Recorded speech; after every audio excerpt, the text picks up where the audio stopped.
Hello friends, आज की इस वीडियो में हम बात करने वाले हैं। अगर आप अपना मकान बनवा रहे हैं और आपने किसी कॉन्ट्रैक्टर को हायर किया है तो वो कहाँ कहाँ पे आपको बेवकूफ़ बनाता है। यानी कि वो कहाँ कहाँ पे ऐसी जगह है जहाँ वो आपको ऐसी सलाह देगा जहाँ उसे बचत ज़्यादा हो और काम कम करना पड़ता है। तो चलिए वीडियो को स्टार्ट करते हैं। वीडियो को स्टार्ट करने से पहले आप हमारे चैनल से जुड़े या ना जुड़े, लेकिन वीडियो को लाइक ज़रूर करें ताकि ये जानकारी और भी लोगों तक पहुँच सके। तो चलिए वीडियो को स्टार्ट करते हैं। देखिए, इसमें सबसे जो पहली बात आती है, आप जब अपने मकान को बनवा रहे हैं तो जाहिर सी बात है, अगर आपकी प्लानिंग एक मंजिल की है तो आप कभी ना कभी भविष्य में उसे सेकंड फ्लोर तक ज़रूर बनाएंगे या फिर इससे ऊपर भी ले जाएंगे। तो यहाँ पे कॉन्ट्रैक्टर का जो पहला पॉइंट आता है आपको बेवकूफ़ बनाने का, वो है आपकी पुटिंग में। यानी कि जो कॉलम के गड्ढे हैं वो क्या करता है, उसे 3 से 4 फीट तक ही खोदता है। कई कई जगह तो ऐसा होता है जहाँ कॉलम के गड्ढे कॉन्ट्रैक्टर्स 3 या 3.5 फीट तक ले कर जाता है।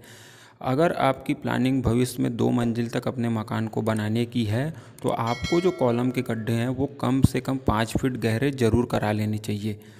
नहीं तो भविष्य में क्या होता है, जब आप अपने मकान को सेकंड फ्लोर लेकर जाते हैं और कई बार ऐसा होता है कि जहां आप मकान बनवा रहे हैं वहां की मिट्टी जो है ढीली होती है या फिर वहां आपको ठोस ज़मीन नहीं मिलती है। तो जब भी आप अपने मकान को सेकंड फ्लोर बनाते हैं तो मकान के नीचे बैठने की समस्या आने लगती है, जिससे होता क्या है, जब मकान के ऊपर एक्स्ट्रा लोड जाता है तो कॉलम जो है नीचे बैठने लगते हैं, जिससे आपके मकान में क्रैक आने की समस्या हो जाती है। तो आपको सबसे पहली बात तो ये ध्यान में रखनी है।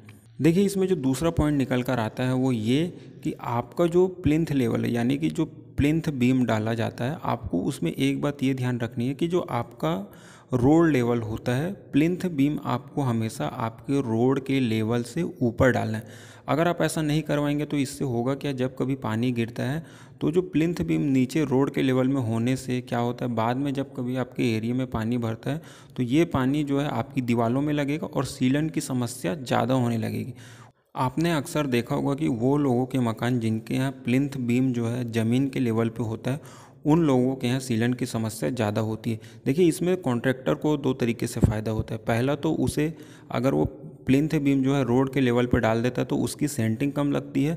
दूसरा जो है, उसे लेबर पेमेंट भी कम देना पड़ता है। तो यहाँ पे आप ऐसी गलती ना करें। जितना आपका रोड का लेवल है, आपको प्लिंथ बीम कम से कम उससे 1 या 1.5 फीट ऊपर ही देना है। इस बात का आपको ध्यान रखना। नहीं तो अगर आप यहाँ पे बेवकूफ़ बन जाते हैं तो आप घर में सीलन की समस्या से हमेशा परेशान रहेंगे।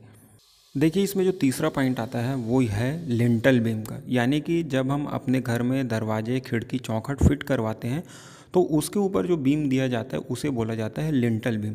तो कई जगह कॉन्ट्रैक्टर क्या करता है कि वो 7 फीट पे आपको लिंटल बीम डालने की सलाह देगा। देखिए, ये आपके ऊपर होता है कि आप जो है 7 फीट पे लिंटल बीम देना चाहते हैं या फिर नहीं। तो यहाँ पे आप क्या कीजिए कि आप कॉन्ट्रैक्टर से मत पूछिए कि वो क्या करने वाला है, बल्कि आप उसे ये बताइए कि आप क्या चाहते हैं। अगर आप 7 फीट पे लिंटल बीम नहीं देना चाहते हैं तो आप क्या करिए कि उसे छत के साथ बीम देने बोलिए, जिसे स्लैब बीम बोला जाता है। तो यहाँ आपको दो तरीके से फ़ायदा होता है। सबसे पहली बात तो ये, अगर आप छत के साथ बीम देते हैं तो आप अगर भविष्य में कभी भी अपने मकान के अंदर कुछ भी पार्टीशन करवाना चाहते हैं या अपने स्पेस को बढ़ाना चाहते हैं तो आप किसी भी दीवार को जो है निश्चिंत होकर हटा सकते हैं और इससे आपके जो छत में है उसमें कोई कमज़ोरी आपको देखने को नहीं मिलती है। नहीं तो कई जगह क्या होता है कि अगर आप अपने मकान में कहीं का बीम निकलवा देते हैं या कोई सी दीवार निकलवा देते हैं तो छत के बैठने की समस्या आने लगती है। तो अगर आप जो है 7 फीट पे बीम नहीं देना चाहते हैं तो आप कॉन्ट्रैक्टर को बोलिए कि आपको स्लैब बीम चाहिए। यहाँ पे कॉन्ट्रैक्टर आपको क्या सलाह देगा कि आपको जो है बीम 7 फीट पे ही डलवाना है। अगर आप उसे स्लैब बीम का बोलते हैं तो वह आपसे एक्स्ट्रा चार्ज मांगने को कहता है। तो आपको यहाँ पे ये गलती नहीं करनी है, यहाँ पे आपको बेवकूफ़ नहीं बनना है।